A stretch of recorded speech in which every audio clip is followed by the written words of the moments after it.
Hey, Barbara here, and welcome to another episode of the Smasher and Seeding podcast. Now, today I am really excited to be sharing a chat that I had with the lovely Becca Poutney. Now, just to give you a little bit of background about where this came from, Becca and I were actually in a mutual Facebook group. We were both in a Facebook group and we got chatting. I actually put a post out saying I needed help with something. She got in touch and we had a really lovely conversation. And it was quite obvious that we were both kindred spirits and, we had a lot in common. And I just wanted to share her wisdom with you because we're going to be talking about how to turn your connections, how to use your connections to grow your business and ultimately get what you want, to move things forward. And I also just wanted to show just how lovely it is when you make connections, whether it's on social media, and how you can then build friendships, build really great relationships, and move things forward for both of you. So let me tell you a little bit more about Becca. Now, Becca is an events industry expert, and she knows firsthand that one new connection has the power to transform your life and your business overnight. Using her experience from owning her own wedding business, combined with her previous career in media, working for Endemol, BBC and Heart Radio, Becca now teaches business owners how to go from feeling invisible to totally irresistible in their business in her clear, down-to-earth and practical style. Becca is no stranger to the events industry, having built an award-winning wedding blog and consultancy business from the ground up in 2016. Becca is known for transforming the fortunes of businesses within the highly competitive events sector and has worked with over 1,000 businesses through her courses, memberships, and speaking. Becca's mission is to inspire events professionals that it is possible to turn their passion into a profitable business doing what they love. This is such a good conversation. I am so pleased to have her and introduce her to you. I know that you're going to get loads out of it. Get your notebook and pen at the ready and let's dive in. Hey, Becca, how are you doing? Hi, Barbara. So good to see you. I'm good, thank you. How are you? I'm really good. I'm so excited about this session because we've not known each other for very long. It was a bit of a meeting of minds and kindred spirits last week, wasn't it? So we got connected by just on a Facebook group that we're both in, and we got together, had a good old natter, and voila, here we are. So I'm really giddy. Absolutely. That is, for me, the best kind of business relationship where you just meet by chance and then realize you've got really similar insight into things and that maybe you can help each other out. And that's exactly what we're going to be talking about today, isn't it? Which is good. So before we start, do you want to introduce yourself and then we'll get stuck in? So over to you. So I am Becca Pountney and I predominantly work in the wedding industry, helping people with their marketing and sales, although I do work with other business types as well. And I'm all about helping people realize that actually whatever qualities they've got, whatever creativity they've got, they have got the possibility of turning it into a successful business. And it's all about what they do. And more importantly for me, who they know as well. Amazing. Right. So that brings us really nicely onto our topic for today, because we're going to be talking about how to turn your connections into growing your business, really, isn't it? So what was the title that we actually came up with? You had a much better title than I've just said. What was it? The power of connections, how you can use your network to create a more successful business. Amazing. Right. So we had a quick chat about this on Friday, and you mentioned that this all came from your dad originally. Am I right? Yes. So when I was growing up, my dad owned his own business and me and my sister used to make fun of him because he said he was going to work and he was just going out for coffees and breakfast with people to, well, I now know are networking meetings. And we used to make fun of my dad and say, why are you always just going out and meeting people for coffee? And he taught me from a very young age that actually in his life and in business, it was all about who he knew, not what he knew. And he kind of instilled that into me and my sister from a really young age, that it was really important to build a network and to build connections. And this came to like very, very early on. So very early on in my childhood, I was about 8 or 9, and the neighbor down the street came to my dad and said he needed some children to be on the local news. And my dad said, yeah, we're happy to help you out. And he put me forward and I did a little bit of presenting on the TV news for a Christmas top 10 toys to help the neighbor out. So then a few years later, when I told my dad, I want to do my work experience at the TV station, he said, well, I'll go back to the guy down the road who we helped out before and see if he can help us back in return. And they were good friends. So he went back down to there and said, Becca wants to do work experience at the TV station. Can you help her out? And he said, yeah, absolutely. And so my first kind of delve into these connections and how important it was that while all my friends were working at the school or the vet or the local shop, I did my year 11 work experience at the local news station. And it was the most incredible experience. Amazing. I love that, because I had a very similar message when I was growing up as well. So it's not what you know, it's who you know, was the message that came out loud and clear. My dad, and probably my mum more than my dad actually, knew the power of connections. She was, or is still, a person who always knows a man who can. She seems to know everybody. And if you ever want anybody, she'll say, oh, I can sort you that out. She's got like the Rolodex of a god.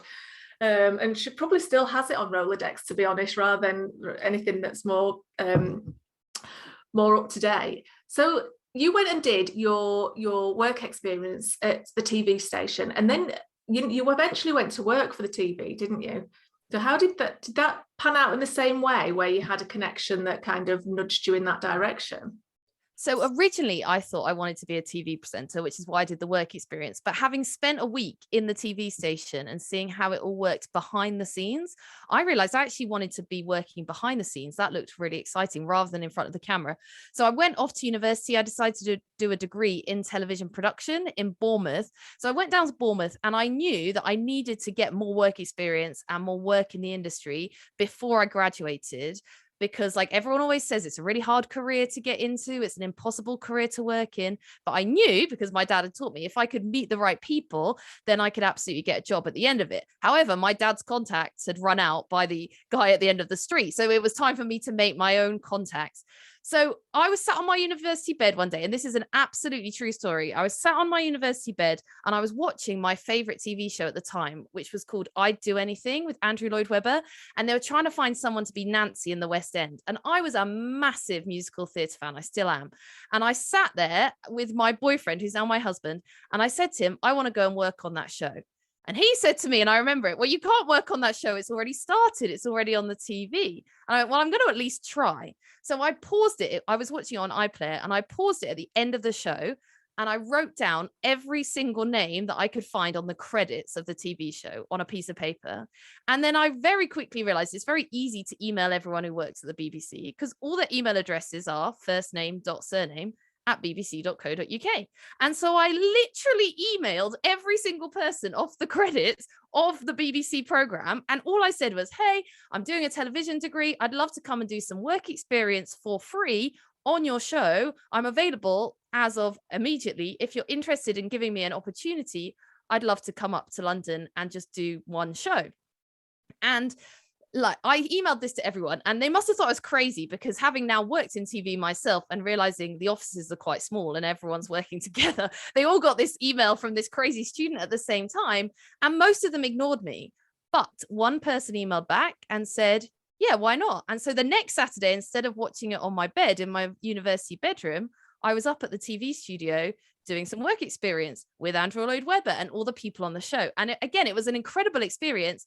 And it was so successful for me that I actually went on to work for the rest of the series on the weekends and get paid for it. And that was the start of my television career while I was still down at university. Amazing. Now, there's so much there that I want to unpack, Becca, so much. Because I want to make this really actionable and practical for everybody listening, so you can actually go and use your connections, use your networks to actually grow your business, or to get what you want, which is ultimately what you've been doing. Because who else would sit on their bed and go, oh yeah, I want to be on that? And it's an easy one to dismiss, like your boyfriend tried to. Oh yeah, but it's already started, you can't do it, tough, it's gone. Whereas you were like, no, that's not an option, not in this universe, I'm going to sort it all out. And that's what you did.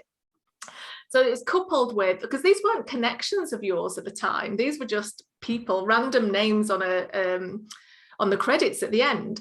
So, but you had a real get up and go, I'm taking action, I'm sorting it all out, and the no fear of just taking that action. So I want to talk about that to begin with, if that's all right. How did you, or have you always been this person that just thought, sod it, I'm just going to do it anyway? Or have you ever had to get over some fear in order to pluck up some courage and go, no, I'm going to email everybody on these credits?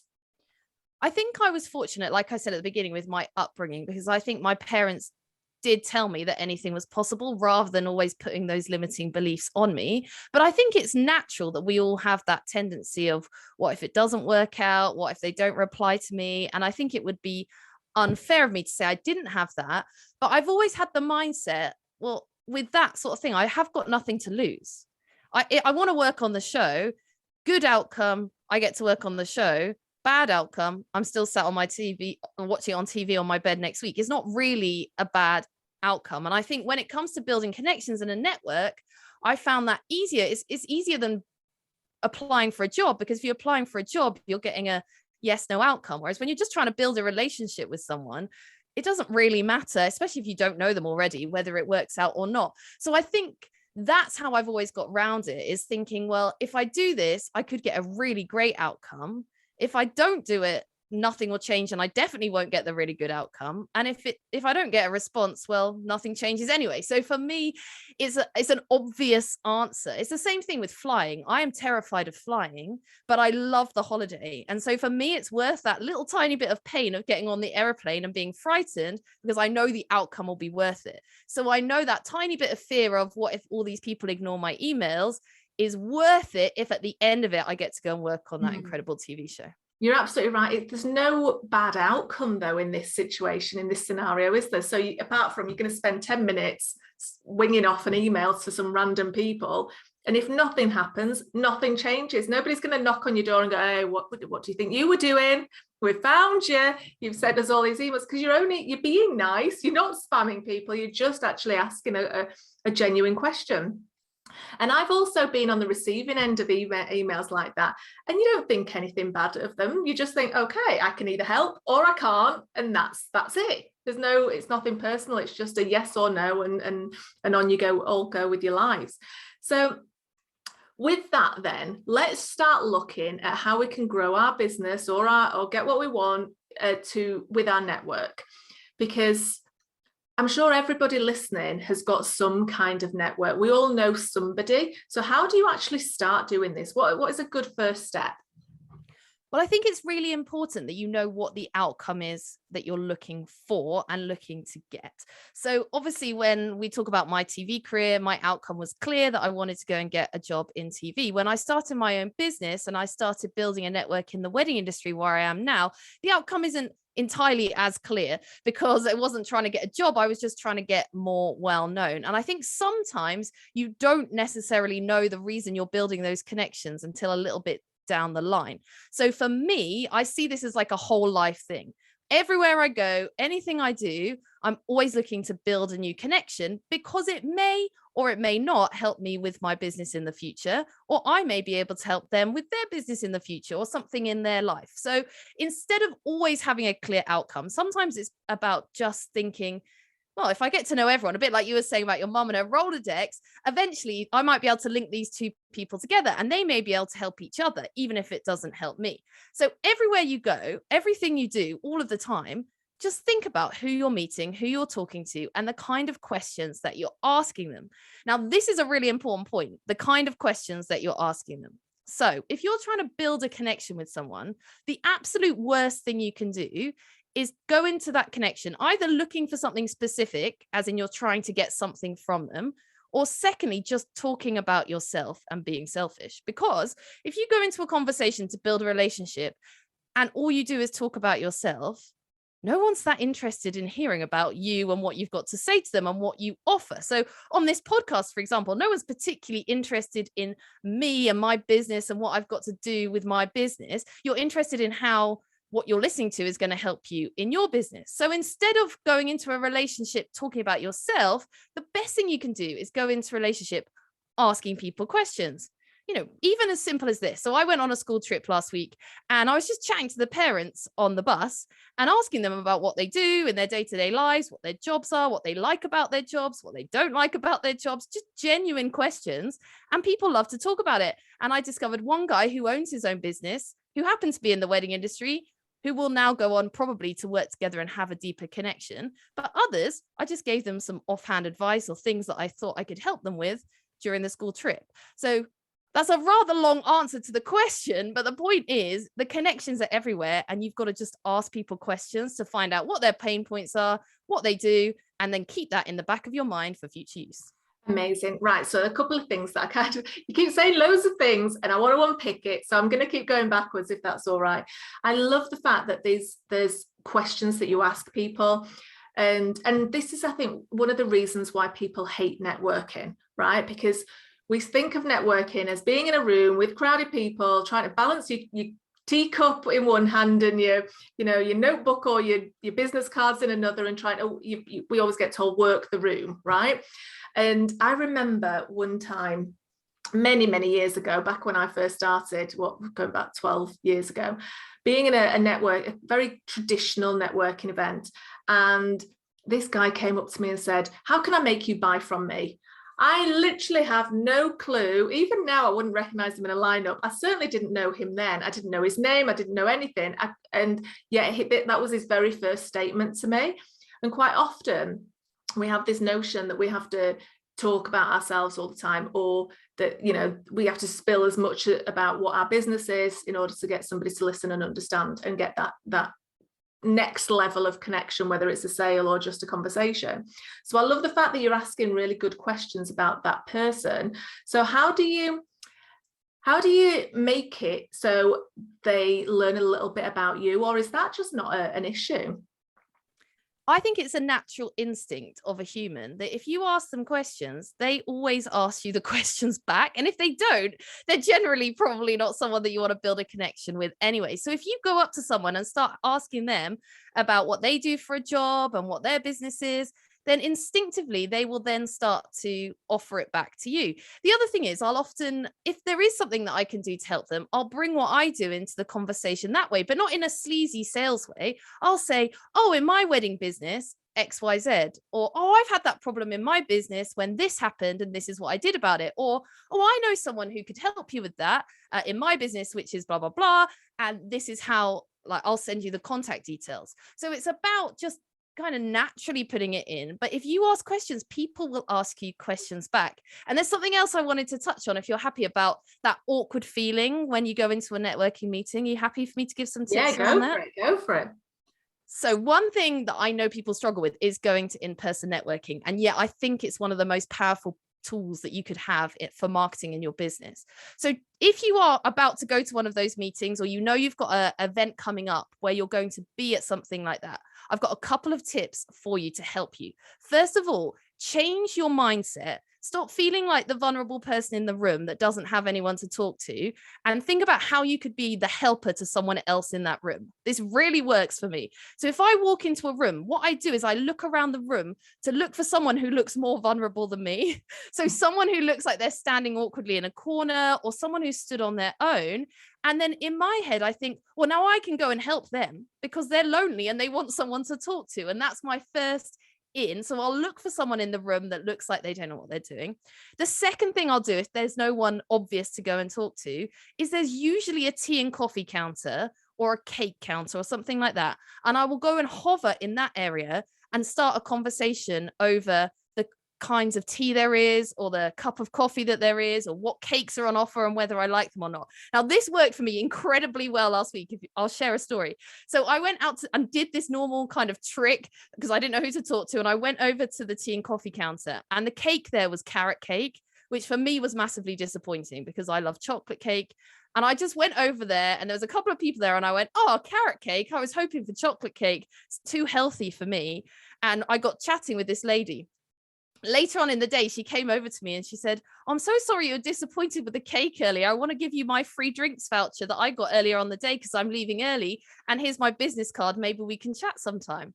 And so that tiny little connection we made over what kind of cake there was ended up with us exchanging business cards and me getting her free drinks token. So it's as simple as that. Amazing. I love that. And I do this all the time. Whenever I go to a networking event, I look for that one person in the room that's just stood on their own so I can go and chat. And you're absolutely right. Just how can you be of service to that other person? Because we're talking about here, there's the law of reciprocity here, aren't we? Just serving somebody else. And then, you know, the natural bounce back from that is that they support you in some way, and you can build up that relationship. So those are people that you don't know and that we're meeting just randomly, whether it's through a networking event or somebody you meet on a school trip. What about people that you already have in your Rolodex? If we're going to go down the 80s route today, in our contact list, well, how do we actually start tapping into those? Because I know so many people struggle with kind of blending work and pleasure and going, oh, well, that's a friend from so-and-so, so I'm not going to tell them about work, or we don't ever get the opportunity to talk about work. What do you do to kind of get to know people or use your existing connections more? So I have to admit that I'm not amazing at boundaries. So I do use my social media to keep in touch with people. Now, my Facebook, I have a personal Facebook, which I do keep private, but my Instagram is where I do a lot of my connecting. One of the ways I try and keep up to date with what people are doing is by engaging with connections on my Instagram. So if I keep an eye on their stories, if I see they're doing something interesting, I might just drop them a message and say, oh, that looks really interesting, or drop them a heart emoji or something like that, so that we kind of keep that little bit of connection, a little bit of chat going. So I know that if I then want to reach out to them to ask them for help with something or vice versa, it's not a completely cold conversation. I think it's important though that this has to come from a genuine place. If you're trying to do this in a contrived way, it really won't work for you. So if I said to you, oh, you've got to have 25 connections every week, and every week you've got to go and find 25 of your contacts and send them a heart emoji, this wouldn't work. I genuinely am interested in connecting with these people. So I'm genuinely interested in what they've got going on in their lives. And I'm genuinely interested to connect with them and chat with them. And I think that is really important, that it has to be genuine. You can't fake it. You can go a bit above and beyond, but you definitely can't fake it. Also, being in a community with people online, I find helpful. So if you're in Facebook groups or Facebook communities with any of these connections, is actually being visible, because we can be a bit stalkerish on these platforms and watch what everyone's doing, but they don't know that we're still there because we don't ever show up. So be visible, comment on things, ask questions, like reply to them, like what they're doing. Otherwise, there is no connection there. And then if something comes up, even if it doesn't benefit me, but it will benefit them, I'll try and remember to send it over to them or link them up with someone. So another example, I saw someone on my Instagram say they still had availability for a wedding date on the 25th of June, I think it was. And then in another group, I saw someone saying they were looking for exactly what that person had available on the 25th of June. Now, those two people didn't know each other, but I just used that connection. Now, that benefited me in no way whatsoever. I just put them together. But I know from that reciprocity, that big word, that it will come back round to me eventually, I'm sure, because they're both thankful that I put them in touch with each other. And I'm the common factor in that relationship. And I know when they've got something that I could help them with, they'll come back to me. Yeah, amazing, amazing. I love what you said about that habit that we've all got when we just scroll on social media. And again, people say to me all the time, oh, I'm wasting too much time on social media, I'm just scrolling. But they're scrolling, and it doesn't benefit anybody, because nobody knows that they're reading their posts or, like, you know, engaging in their posts in their own little, you know, in their own way. So it is about just stepping out from behind that curtain, stop scrolling. And if you read something, drop them a little note, even if it's, I really enjoyed reading this today, thank you for sharing this. You know, it benefited me in this way. Well done, keep it up, whatever it might be, just so people at the other end realize that actually you're engaged, that you are there, you're a real life person, and it's not just it's that not stalkerish kind of habit, for want of a better phrase. You know, we're not stalking, but we are just scrolling mindlessly, aren't we? Yeah, and one thing I do actually, because I have a community of my own, and if anyone's listening and has a membership community or has clients that they work with regularly, I do a live video each week. And because I am engaged with what people are doing on social media, I will throw things out to them. I'll say, "Oh, how did that wedding go at the weekend? I saw it on your Instagram," or "I saw that you were at a charity event taking photos. How did it go?" And that really builds a connection with my clients because they're like, "Wow, how did Becca know that I was doing that?" And all I've done is just looked at what they're doing on social media and remembered it and been interested in it. But Mm. by actually verbalizing it and calling it out, they feel